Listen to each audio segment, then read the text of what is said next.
Okay, lo, Himal sir. What's Yes, your thought on this beautiful place? yes, we are in Sriantu right now.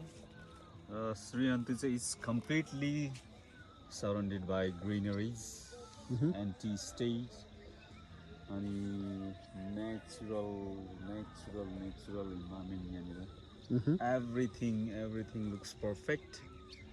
I suggest all people around the world to come here, especially busy हुनुहुन्छ भने यो ठाउँमा आउनु भने of course यो nature यो इन्भाइरोमेन्टले तपाईँको माइन्डलाई चाहिँ रिइनर्जाइज रिफ्रेस गर्छ.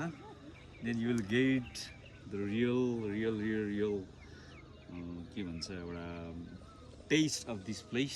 Mm-hmm. यो इलामको चाहिँ यो one of the best tourism destination. मैले चाहिँ यसलाई I rate this place 10 and 10 होइन. Okay, lo. Thank you.